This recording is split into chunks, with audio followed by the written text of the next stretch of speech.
talked with Mitch Barnhart, UK's Athletics Director, and when you hired Mark Stoops, you wanted energy, which he certainly brings.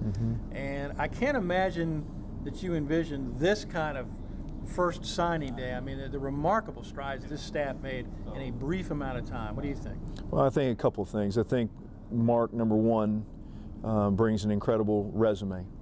Obviously from a football coaching family, grew up in it, has ties to the area north of us. And the thing I think that he did remarkably well was he established a staff early. And what he did was a very diverse staff in terms of location and levels of contacts. So everything from different regions, Florida, Mississippi, Texas, Ohio, Kentucky.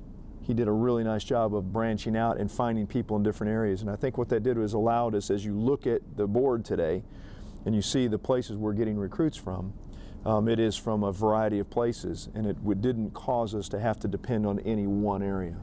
And so I think that the energy level of the staff has been amazing. What they've done in 2 months, I don't think any of us could have seen that coming, and so very appreciative of how hard they have worked. I know they're exhausted, and they are hopefully at the end of the day they'll bear the fruit of how hard they've worked. Well, you talked about specific areas, and one of the areas that's been really good today to Kentucky has been Ohio. And I know the previous staff was wanting to get up there, but some natural ties with Mark Stoops and some of his assistants have really paid off after there. Yeah, it has, you know, and Mark being from Youngstown, right. And when Marcus McWilson's stuff came in this morning, he said it's great to have the second best safety in all of the history of Cardinal Mooney High School with Kentucky, you know, you know, I think all those ties have been really, really good, and you know, and obviously we've wanted to be in northern Kentucky and Cincinnati area and making sure that we're tied to that area, and I think they've worked really, really hard to make inroads there. I know that the recruiting plan going forward is to absolutely be ever present throughout Ohio and throughout the state of Kentucky and these areas, and make sure that we're really solid in what he would consider his home front. When we got here early this morning, you should know, you fans, that there are a lot of players out there getting ready to work out, throw the football, do some things on their own. They were a little tentative when they saw the frost on the ground, but and you were talking to a lot of them, and some of the newbies that have come in just as freshmen already. Tell me about getting to know these players, and you know, there's a lot of them, but you really strive to do that. Yeah, you want to. You know, it's you've got 120 football players and you've got 500 athletes in your program. You want to get to know the kids. Saw Reese running around here, our new quarterback from Chattanooga, and I asked him how he's doing. He's been here 4 weeks now, so he's brand new to our program and seems to be settling in very, very well. Sat in this morning on Eric Corum's.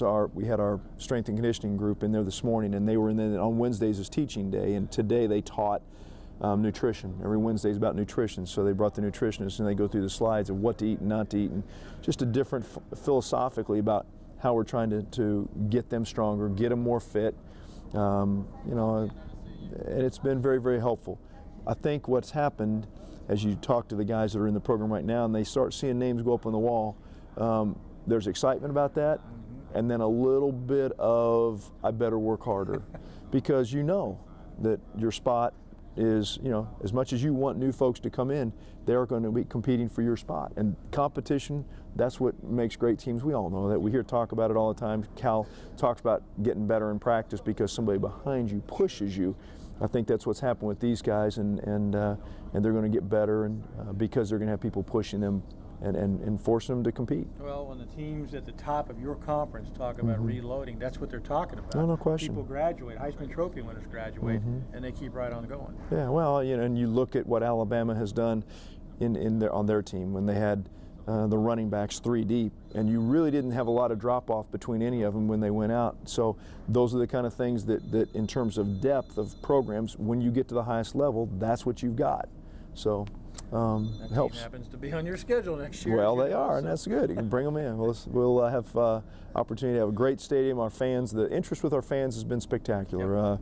We've sold yesterday. We sold a couple hundred new season tickets just yesterday, and with the news today and the interest generated, I know that fans are excited about getting their tickets and filling up Commonwealth Stadium, and that's a huge piece to when we go out and talk to recruits, is the Big Blue Nation and the ability for them to support this team. They've been very faithful in that, and I know they were a little discouraged last year, but the enthusiasm and energy around the program right now is about as much as I've seen since I've been here in 11 years, and we haven't played a game under coach yet, and obviously we've got to go do that and get that going. But you know, we ran the ad during the Super Bowl, and pretty good. And it locked down the website for a little bit, and a lot of interest there, and so our staff did a really nice job of putting that together. And but there's great enthusiasm, and I'm very excited for our program, real excited for our coach and players and what they're doing. You were talking about the staff earlier, and he's assembled a really diverse group,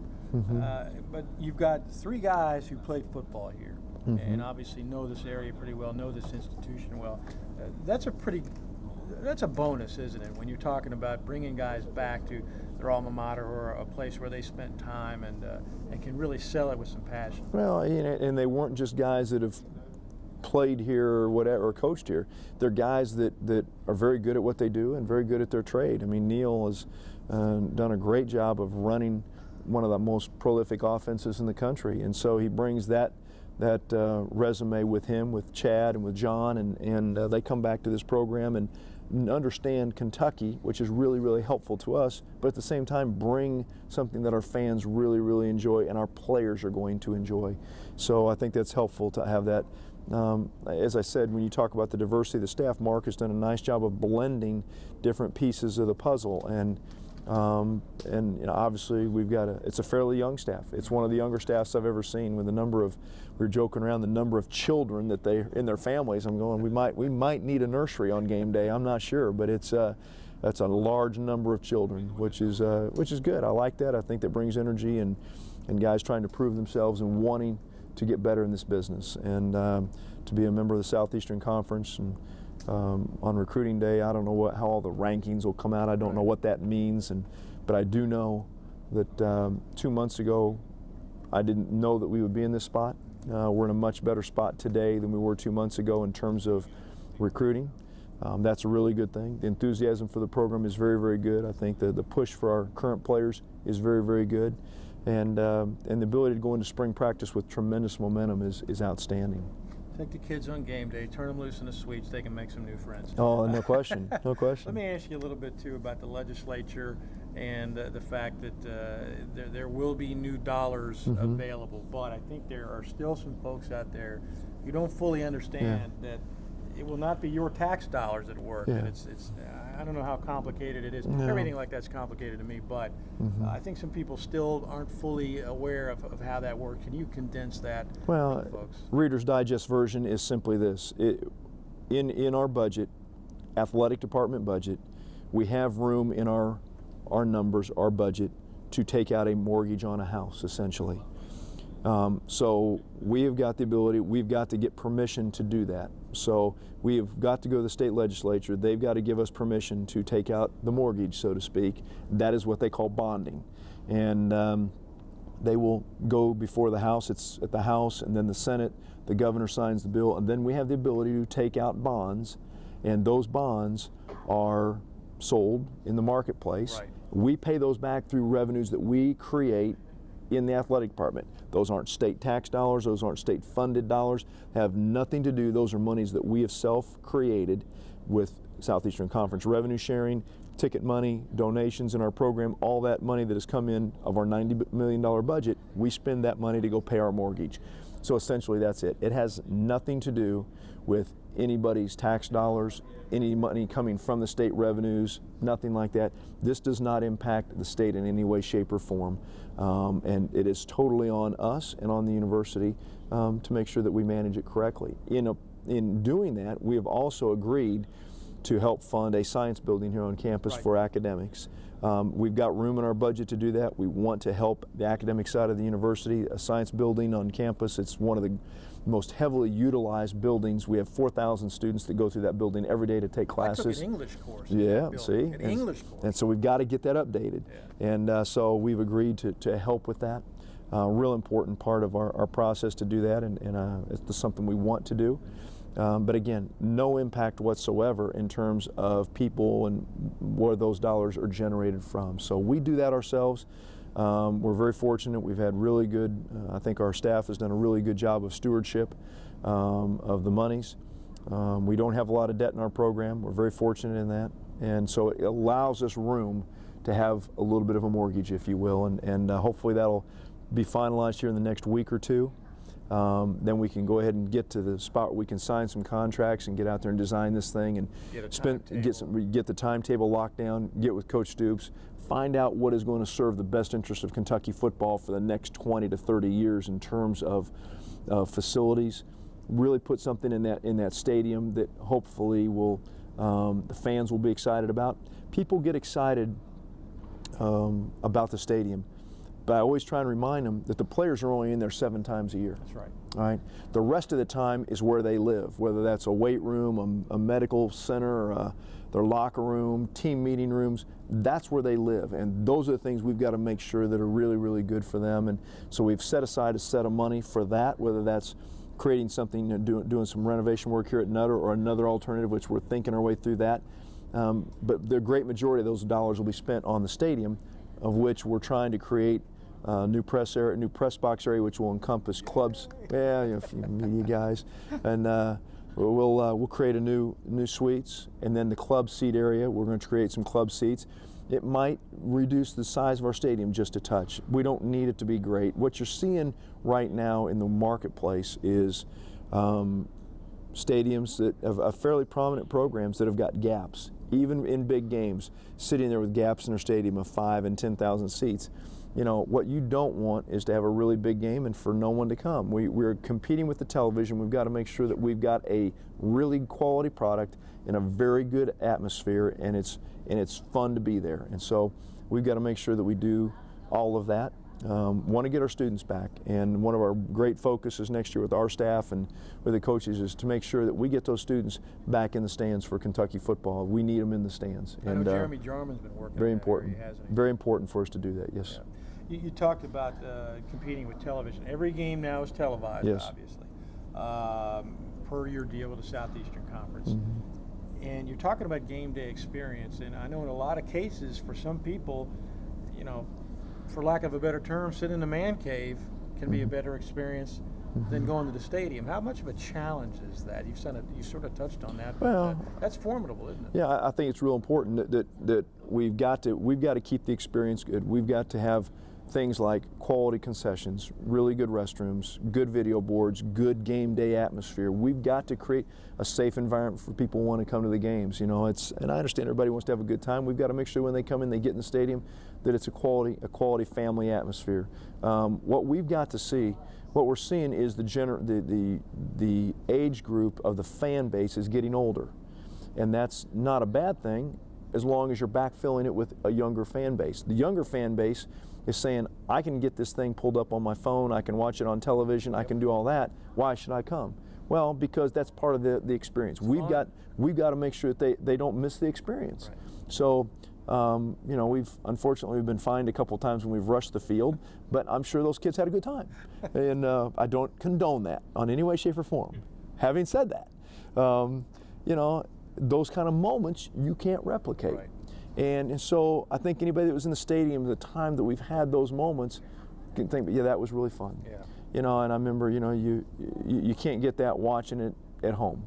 And so those are the memories that you make as a family, and you're in a parking lot throwing the ball around, tailgating before the game, and you go in the stadium and you get a big win and everybody has a great time. And those are things you can't replicate in front of the big screen. And so we want people to make sure that we get them out there, but we've got a responsibility in that. And it's our responsibility from an atmosphere. It's our coaches and our players' responsibility in terms of the product we put on the field. And that's why the offense needs to be exciting, and that's why the defense needs to be aggressive. And we've each got a part to play but obviously we need people in the stands. I've covered 4 or 5 of those goalpost games, even though the goalposts now come down very quickly Yes. when they happen. Of course, what they all have in common is you've won, and so it always comes back to winning, doesn't it? It does. You can put as many bells and whistles out there, but you got to win. Yeah, and there's no question. I don't think that in today's world it's a pretty fast-paced society we live in. It's a results-oriented society, and people will move on to the next thing. And so we have got to do a really good job. You know, we're in a great league, and that's why some of these guys that are signing with us want to come to the Southeastern Conference. You're going to look up at the end of signing day, and you're going to see an unbelievable number of the top 200, 300, 400 players in the country. They're going to live in our league after today, and there's a reason for that. It's great football. It's exciting times. Our home schedule next year is ridiculous. I mean, it is so good in terms of, and it's hard now. It isn't for the faint of heart, but it is really good. When you're talking about being able to host your in-state rival, you get to host Florida and Alabama and Tennessee all at home next year. What a great opportunity for fans to come and see big-time college football and have some fun. So we're real excited about that part of it. It poses a great challenge for you physically in your program, but it also is a great opportunity for you to step out and to do some really special things with a group of guys clearly excited about being involved in this league. Well, and the people online watching us and reading the bios and seeing the list and getting excited, they're going to be optimistic going into the season. How do you balance expectations with a new staff? You've got a lot of talent returning in some areas, some holes to fill in others, but you've got what's looking like it's going to be a really nice recruiting class. Yes. How do you as the AD and as a fan balance your expectations? Well, I mean, I think you know, anytime you go through transition, there's a learning curve. You know, you want to make progress and get better. I think we will get better. We've heard it all along. Before signing day, these players are the greatest players to ever play. On signing day, they're really great. It's great to have them after they get here, and they're not as good as we thought they were. They got a lot of work to do to get all that stuff done. So that's just not the way it goes. That's just not valid. I mean, that no one got worse, no one got that much better when they showed up. What happens is people need to learn the process, and when you put a new defense in and you put a new offense in, there is going to be a pretty good learning curve. How fast we get through that piece remains to be seen. But I will tell you, with the energy this staff has and the way our players watch our players in the weight room and the things they're doing, they're getting better, and they're energized by what they're doing, and they're open to learning, which has really been good. They're changing their habits, and I'm not, what we were doing was not bad, but it just changes. Anytime you get to press the restart button, I think so. I want to be cautiously optimistic. I think that a wonderful group of they're freshmen, and they're freshmen, and I don't know that everybody can expect freshmen to walk in here and dramatically impact your program right away. What you hope is that some of them will be able to jump in and play a part. Some of them will take a little longer, and clearly some of them are probably a year or two down the road. But that's why you do it and how you do it, and I don't think there's too many programs that are going to have massive impact from freshmen. So in this league, that's really hard. But I'm excited about where we are. I know our players down the hall. It's really fun to watch them. They're excited. I've noticed a couple of them just walked. We were talking. They're coming in there looking on the walls, see whose names are up and who's, hey, yeah, we got him. New teammates, new friends, and they've hosted these guys in recruiting and been a part of that. So now all of a sudden they get to know that the guy that they talk to is actually coming, and that's a good deal. So exciting time for all of them, and exciting time for Kentucky football. It's there is nothing wrong with being excited, and there's nothing wrong with having big expectations. There's nothing wrong with that. I mean, what you don't want to go in and say, well, we've got no hope. What a signing class like this, with what your players are seeing and what you're doing, gives you hope. Sure. And gives you excitement, and that's what we needed to have back in our program. Our fans needed to have some hope, our players needed to have some hope, and we needed to be able to move forward with a new energy, and that's what we've got right now. And I'm very, very appreciative of Coach Stoops and his staff and what they've done. They've worked unbelievably hard the last 2 months since they've got here, and boy, it's been hard. They've had very, very difficult schedules, some of them coming in from programs that were in bowl games and having to get here and being away from their families like they have, transitioning all in here, trying to get their families moved here and children all in place. And And these guys have done a remarkable job. So very appreciative of their effort and what they've given to Kentucky. And I think it will bear fruit for our program very quickly and for sure down the road. Thanks for coming by. Good to see you. Congratulations. Thank you. So I appreciate far it. Been fun. New names. Thank you. That's good. We'll talk to you down the road. It's good. Good day. Thank you. All right, Appreciate stay it. with us.